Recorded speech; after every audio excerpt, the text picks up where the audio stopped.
हो गया।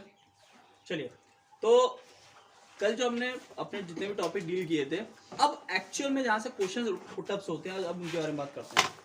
तो सबसे पहले तो कुछ इसके स्टेप्स होते हैं। स्टेप्स नंबर 1 होता है तो ये कि भाई आइडेंटिफाई करिए कि ये ग्रुप में है या फिर पीरियड में है। पहला तो पॉइंट ये होता है कि पहले आइडेंटिफाई करिए कि जो एलिमेंट आपको दिए गए हैं ये ग्रुप में दिए गए हैं या पीरियड में दिए गए हैं। ठीक है, उसके बाद में सेकंड नंबर पे होता है अरेंज।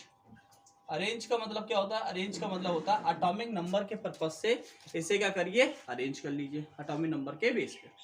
ठीक है, और फिर उसके बाद जो भी आपको फाइंड आउट करने को बोला गया है, या फिर इंक्रीजिंग बोला गया है या फिर डिक्रीजिंग बोला गया है, उसके बाद आपको करना है। सही है, कोई डाउट? चलिए, सबसे पहले तो आइडेंटिफाई करते हैं ये ग्रुप है या फिर पीरियड है। तो सबसे पहले अगर आप देखेंगे तो आपको ये आ रहा है carbon, boron, lithium, beryllium, fluorine, neon. अब यहाँ पर जरा ध्यान देने वाली बात ये है कि ये सारे सारे एलिमेंट कोई भी एक पर्टिकुलर ग्रुप में नहीं है, सब कैसे हैं? पीरियड में है। तो पीरियड की अगर बात करते हैं, सबसे पहले क्या था? लिथियम। लिथियम, फिर बेरिलियम, फिर बोरॉन, फिर कार्बन, फिर नाइट्रोजन, ऑक्सीजन, फ्लोरीन, और उसके बाद में नियोन। तो ये 1 2 3 नंबर दे दिया हमने सबको।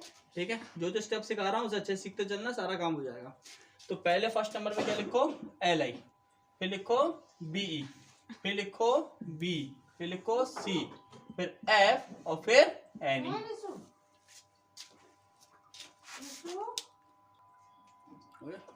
ठीक है, अब बोला कि भाई सबसे बड़ा साइज किसका होगा, मतलब कि डिक्रीजिंग। डिक्रीजिंग मतलब छोटे से बड़ा या बड़े से छोटा, बड़े से छोटे की तरफ डिक्रीजिंग। तो क्या हो गया? तो ये हो गया। और यही कहते हैं इंक्रीजिंग। इंक्रीज मतलब छोटे से बड़ा, तो ये लगा देते हैं। ओके, समझ में आ गया? ठीक है, चलिए, तो सेकंड क्वेश्चन है।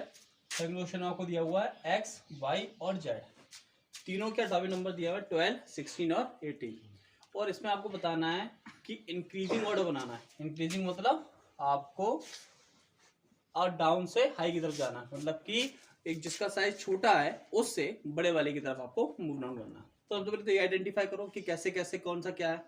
तो कल मैंने आपको बताया था कि इलेक्ट्रॉनिक कॉन्फ़िगरेशन आप कर सकते हो, कर सिखाया था इलेक्ट्रॉनिक कॉन्फ़िगरेशन कैसे करते हैं। तो 12 वाले का इलेक्ट्रॉनिक कॉन्फ़िगरेशन करते होने का 2 6 आएगा ना, हाँ 8। ठीक है, 2 8 और क्या आएगा 2। ऐसे ही सेकंड वाले में करेंगे 2 8 और फिर 6। इसमें करेंगे 2 8 और क्या हो गया 8। ठीक है, जब इस तरीके से क्वेश्चन दिए होते हैं तो इसमें ये देख लिया करो। अब यहाँ पर मैं एक ट्रिक सिखाता हूँ, उसको याद रखोगे तो उससे बहुत अच्छा काम हो जाएगा। लास्ट में जो भी इलेक्ट्रॉन्स होते हैं अगर उनकी क्वांटिटी बढ़ेगी तो एटॉमिक साइज क्या होगा? कम हो जाएगा। इसे स्टेटमेंट को याद रखना। ठीक है, लास्ट में जो भी आपके इलेक्ट्रॉन्स हैं, लास्ट में जितने भी इलेक्ट्रॉन्स अगर बढ़ेंगे तो एटॉमिक साइज क्या हो जाएगा? कम हो जाएगा। सबसे ज्यादा इलेक्ट्रॉन किसमें है? जेड वाले में। सबसे कम इलेक्ट्रॉन और सबसे उससे कम किसमें है? वाई वाले में। उसके बाद किसमें है? एक्स वाले में। तो सबसे बड़ा साइज किसका हो गया? एक्स का। उसके बाद किसका हो गया? वाई का। और सबसे लास्ट किसका हो गया? जेड का। तो एक शॉर्ट ट्रिक मिल गई। अगर वो तुम्हें देता है, एलिमेंट देता है, केवल एक्स वाई जेड दे दिया या फिर ए बी सी दे दिया और उनके एटॉमिक नंबर दे दिए, तो आपसे बोला जाए बताइए इसका एटॉमिक साइज बना के दिखाइए।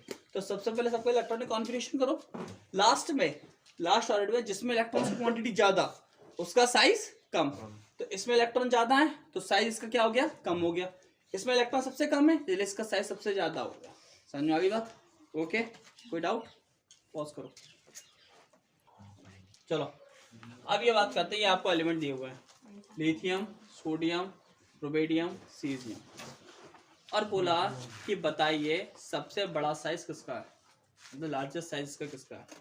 तो लार्जेस्ट साइज में लिए आपको पहले तो यही आइडेंटिफाई, 3 स्टेप्स थे। Identify the group and period. तो सबसे पहले से आइडेंटिफाई करते हैं। तो आप देखेंगे हा ली सॉरी ना की रब से पर्याप्त।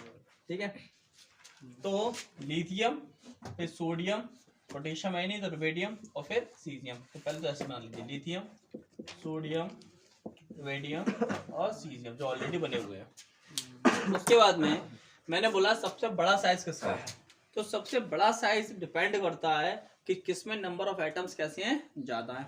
तो आप देखेंगे मैंने आपको पढ़ाया था कि ग्रुप में जब एलिमेंट अप से डाउन की तरफ जाता है तो क्या होता है, साइज क्या होता है, बढ़ जाता है। साइज बढ़ जाता है इसका मतलब क्या होता है, साइज बढ़ने का मतलब है number of shells, number of shells क्या हो रहे हैं, ऐड हो रहे हैं। नंबर ऑफ शेल समझते हो, नंबर ऑफ शेल नहीं समझते। नंबर ऑफ शेल का मतलब होता है कि जो ऑर्बिटल्स होते हैं वो इंक्रीज हो जाते हैं, और जब ऑर्बिटल इंक्रीज होते हैं तो नंबर ऑफ इलेक्ट्रॉन्स भी क्या होते हैं, बढ़ जाते हैं। दैट्स व्हाई यहाँ पर सबसे ज्यादा बड़ा जो ऑर्बिट है वो किसका है, सीजियम का है, उसके बाद रुबिडियम का है, उसके बाद सोडियम, उसके बाद लिथियम। समझ में आ गया। तो अगर आपसे कहा जाता है कि इसमें से सबसे बड़ा साइज किसका है, तो सीजियम का है फर्स्ट नंबर, उसके बाद में rubidium second number, sodium third number, और उसके बाद में at least fourth number of the lithium.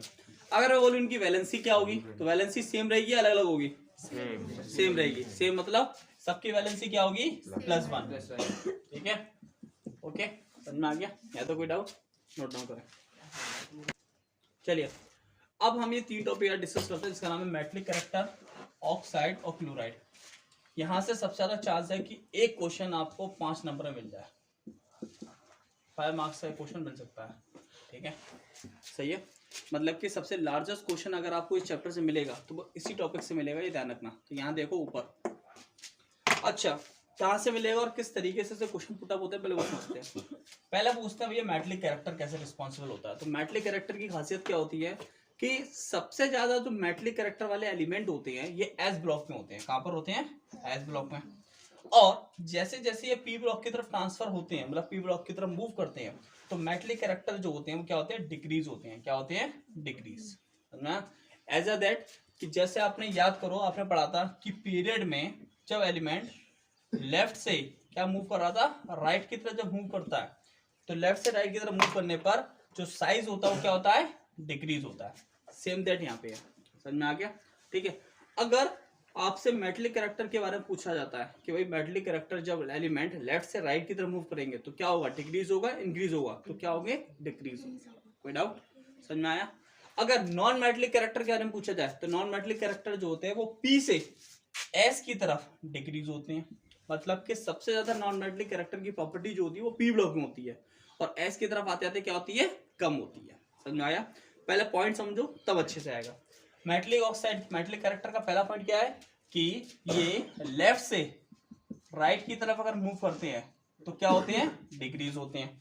ठीक है, कौन, मेटलिक कैरेक्टर।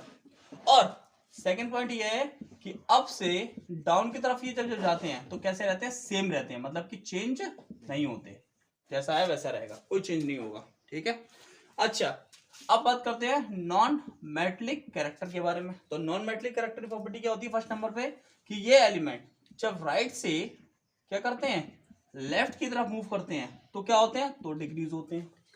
ठीक है, और सेम टू सेम अप से डाउन की तरफ जाएंगे तो क्या रहेंगे, सेम रहेंगे। ठीक है, ओके। यहाँ पर जरा स्टेटमेंट को ढंग से समझना, यहीं से क्वेश्चन रहेगा।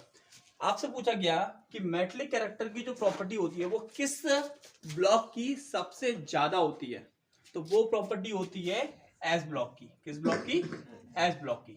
ओके, आपसे मैंने क्वेश्चन पूछा कि किस किस ग्रुप की मेटलिक प्रॉपर्टी सबसे ज्यादा होती है, तो आप आंसर देंगे फर्स्ट वाले ग्रुप की मेटलिक प्रॉपर्टी सबसे ज्यादा होती है। ओके, समझ में आ रहा है बात। ठीक है, यहां से इस तरीके से एक एक मार्क्स के क्वेश्चन पूछे जाएंगे आपसे। एनी डाउट, समझ में आ गई पूरी बात। ठीक है, अगला पॉइंट आपको दिया है ऑक्साइड। ये कौन सा है, सपोज दैट मैं आपसे क्वेश्चन में डालूंगा कि X element are react with oxygen and they are produce the X oxide. क्या बोला मैंने कि कोई एक एक्स एलिमेंट है जो क्या करता है, ऑक्सीजन के साथ में रिएक्शन करता है, और रिएक्शन परफॉर्म कराने के बाद में ये प्रोड्यूस करता है एक्स ऑक्साइड।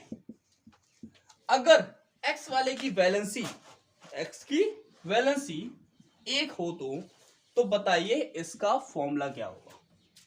क्वेश्चन कंफ्यूज कर दिया उसने। एक्स एलिमेंट है, ऑक्सीजन का रिएक्शन कर रहा है, एक्स ऑक्साइड बना रहा है। अगर एक्स की वैलेंसी कितनी है 1 है तो बताइए इसका फॉर्मूला क्या बनेगा। तो सबसे पहले तो आप क्या करेंगे, अपना वाला दिमाग लगाएंगे। एक्स की वैलेंसी कितनी है 1, तो 1 लिख लीजिए। ऑक्सीजन है, ऑक्सीजन लिख लीजिए। ऑक्सीजन की वैलेंसी कितनी होती है 2, क्रॉस मल्टीप्लाई कर दीजिए, क्या बन जाएगा X2O। ये बन गया इसका फॉर्मूला X2। ओके, इस तरीके से एक नहीं, हम कई सारे क्वेश्चन में दूंगा और आपको निकालने पड़ेंगे। सेम दैट अगर मैं ये कह देता हूं कि यही एक्स एलिमेंट किसके साथ रिएक्शन करता है, क्लोरीन के साथ रिएक्शन करता है। किसके साथ करता है, क्लोरीन के साथ में। और बताइए कौन सा कंपाउंड बनता है। अगर इसकी वैलेंसी क्या है 1 है तो क्या होगा, एक्स की वैलेंसी कितनी 1, क्लोरीन की वैलेंसी भी कितनी 1, क्रॉस मल्टीप्लाई करेंगे क्या बन जाएगा KX2Cl। समझ में आ गया, ठीक है। इसी तरीके से क्वेश्चन आ सकते हैं। एनी डाउट, कोई डाउट?